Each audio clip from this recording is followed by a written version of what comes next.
using evolution to 100x our testosterone.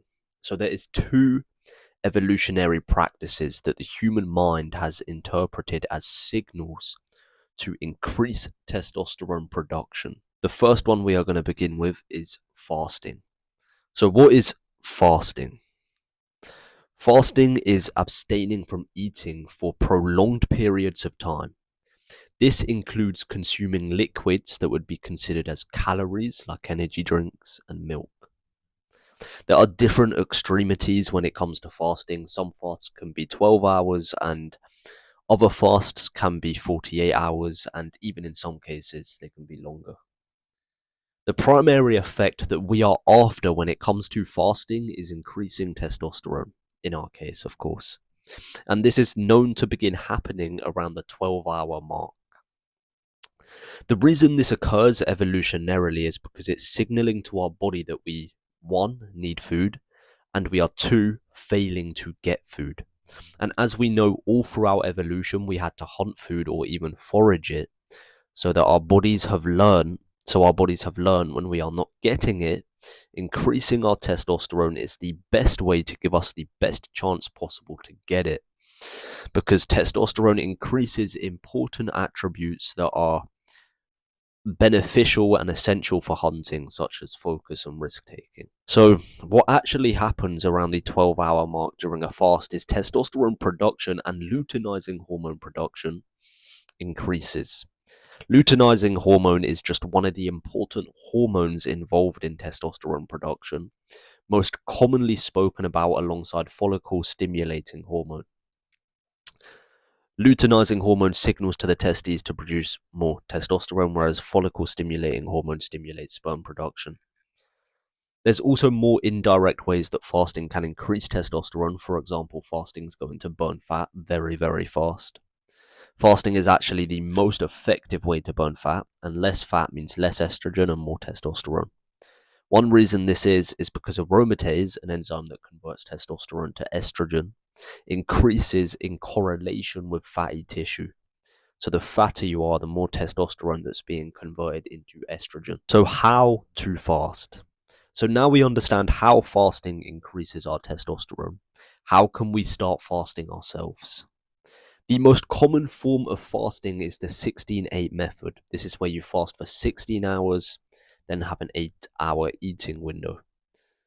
This is what I do as well. So the best way to implement this is to fast from dinner until lunch the next day, and then this way you're asleep for a large proportion of the time that you're fasting. Therefore, it's a lot easier because obviously you're not going to be tempted to eat during your sleep. So when doing this, you are probably removing two things from your life, assuming that you do these two things. Firstly is late night snacks, and secondly is breakfast. Not only are you addicted to sugar, which is going to make these things very hard to give up, but your body is also adapted to eating at these times. Therefore, cravings at these times are probably going to be very strong. Just a quick little example. One of my friends recently began fasting, and he noticed that after about a week of consistent fasting, he was only getting hungry at the time when he was breaking his fast. So let's say he was eating at 3 o'clock every day. He would only get hungry at around 3 o'clock after about a week of fasting because his body's adapted to the time that it's used to getting food, and therefore is causing cravings and temptations at that time. I'm sure there's some evolutionary slash biological reasoning behind that, but unnecessary. We don't need to know that. So there's multiple ways to combat these cravings. Firstly, you replace the snacks and breakfast with another activity. This is a commonly forgotten about concept that people always fail to follow when they make changes to their lifestyle or try to give something up, is that you have to replace the thing, not just remove the thing. For example, if you're trying to quit smoking, it helps for you to find a replacement such as snacking on crisps. Cool little reference here, like Han in Fast and Furious, or chewing gum, etc. So, for example, I am able to fast and skip breakfast and push my lunch until at least 3 every single day. Why? Work. Because of work. Because of what I'm doing. during that time period. Therefore, it's a lot easier for me to resist the hunger and the cravings because my mind isn't thinking about it. My mind's, it's 1 o'clock right now, for example. I'm on about a 14-hour fast right now, but my mind just is not thinking about it until I've just mentioned it now. My mind isn't thinking about it because all I've been doing is work related stuff. So it's like when someone gets hurt, you talk to them and try to keep their mind off the injury and the pain because we know thinking about pain emphasizes the pain massively. So if you can keep your mind from thinking or focusing on those cravings, then it will be much easier for you to fast. If you have to work and you feel like you need to eat breakfast for energy, this is just a pain you're going to have to try and overcome. The more times you skip breakfast and just go through work on low energy, the closer your body will get to adapting, and eventually, over a long enough period of time, your body's going to adapt and learn that it needs energy at said time. Luckily, I have a few ways to help you go through this process. One right now, I've literally got it right over there on my desk, is black coffee. This temporarily stops hunger and it doesn't count as calories, so you can consume it during a fast and still gain the normal benefits of your fast. It's not going to break the fasting state. Two is whilst fasting, focus on the benefits of the fast and imagine those benefits manifesting in and on your body. This can sometimes produce motivation to keep going. So that is most of the information for fasting. So now we're going to move on to the second practice, which is semen retention. So semen retention is abstaining from ejaculation or the release of semen for prolonged periods of time. This is beneficial for many reasons, physical, mental, and spiritual.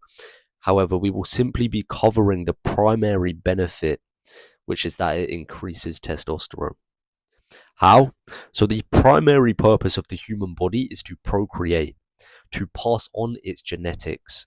So when we are failing to procreate, our bodies will adapt and do everything that it can to increase our ability to procreate. So it will increase our attractiveness and our capability so we can find and attract mates to reproduce.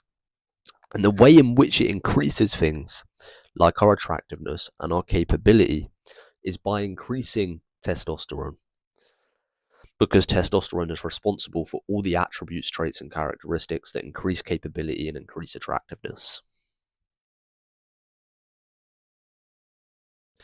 And if you do want to know a bit more about attraction in more detail, attraction regarding like biological and evolution, then I'll just chuck a link below this video and you can go check that out if you wish. So when we are going for a period of no ejaculation, so semen retention, our body interprets that as we are failing to procreate and failing to reproduce. So as mentioned previously, it's going to therefore increase our testosterone. And a consequence of increasing our testosterone is that it's going to increase our attractiveness so we can reproduce and procreate. And yeah, as I've put, by increasing testosterone. So the goal here is to increase our attractiveness, increase our capability so that we can procreate. And the vehicle in which it uses to do that is increasing our testosterone. Because as explained in the video on attraction in the description, testosterone is entirely responsible for all the physical and mental attractive features, characteristics, and traits. Now, before we go into the myth, I want to go on to how to stay disciplined on semen retention, because it's one of the strongest desires of the human body that you are trying to resist. So semen retention is very hard, especially in the beginning.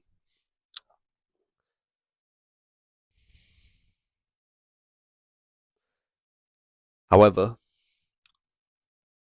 throughout my years, I have found the best ways to help you stay disciplined and consistent and resist the urge. So there's 3 ways. First way is knowledge. The more you learn about the negative effects of it, the more likely you are to resist it. Knowledge is basically your weapon against temptation. I believe it says in the Bible somewhere that wisdom is a similar phrase to that wisdom is your weapon against temptation and sin or something as such. So, for example, the reason so many people fail when trying to lose weight is because they don't really know how bad being overweight is for them. All they know is there's fat or thin and nothing else. If they knew what I knew, they would be shredded within 6 months. Not because they would know how to get shredded, but because the knowledge I have about the bad and good and the effects of being overweight or in shape would provide them with the biggest reasons and the biggest why to lose weight.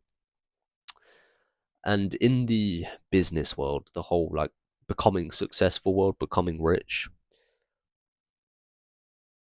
a large majority of the most successful people will say that it's your why, it's your reason for doing what you're doing that's going to predict your probability of success. Because when you go through the hardest, most painful times when you're trying to become successful, it's the reason you're doing what you're doing and why you should continue going that's going to determine whether you continue going through that pain or whether you just give in. And the bigger and stronger your why is, the more resilient you're going to be to that pain. Whereas the weaker your why is, the weaker your reason is for doing it, the more likely you're just going to give in, give up.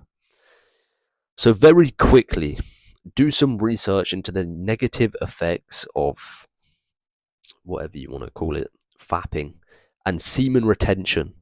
One negative effect I can give you right now is you're signaling to your body that you're successful and you're achieving your ultimate purpose in life, to reproduce and procreate.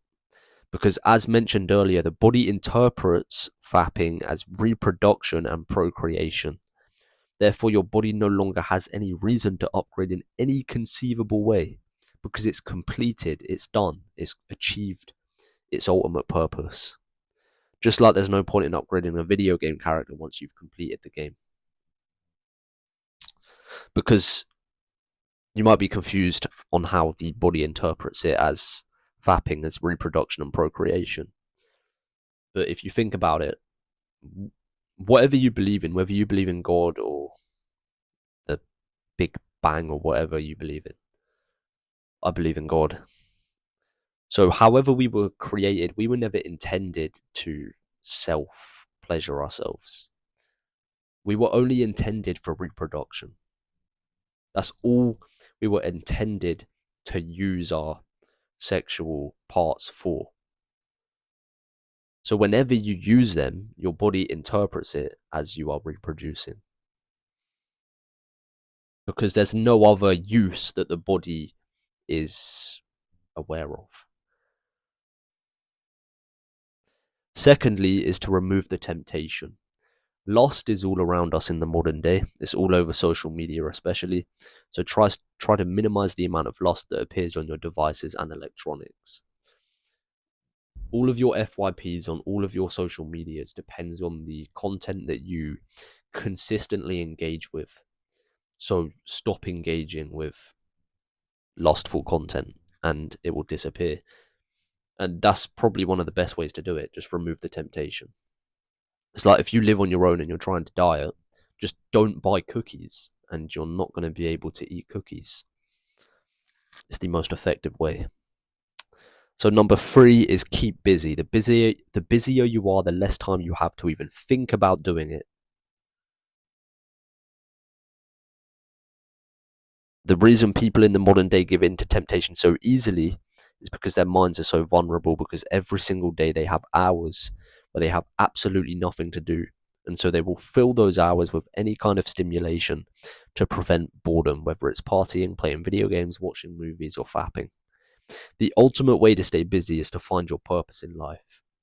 A mission to accomplish, or even a mission so big that you may not accomplish it, but you will help move it forwards. A divine purpose is even better. Now, just to quickly cover a common semen retention myth, is that testosterone drops after the 7th day. A lot of people have been shown a few studies that show testosterone drops back to baseline after the 7th day on semen retention.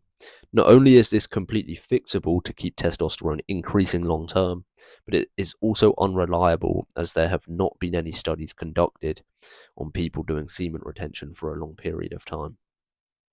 Semen retention is so effective that the reason these studies haven't been conducted may be to hide the benefits, to stop men from acquiring this powerful hormone testosterone. As you should know, there's a very strong attempt to make men weak and docile right now. So why does it drop on the seventh day? It drops because interest in women diminishes. When your body gets used to existing and surviving without women, the need for testosterone is going to become much less, because the purpose of testosterone is reproduction, passing on the genetics. So this means in order to keep testosterone increasing long term, we must firstly sustain high testosterone through our lifestyle, such as diet and training. This way our libido is going to stay high. So our interest in women, and then secondly, we must not ignore or try to completely blank out women and the feeling of attraction towards women. I think that's where most people go wrong, is they try to minimize and ignore and essentially remove that feeling of attraction towards women when they practice semen retention, which is probably what causes the drop on the seventh day.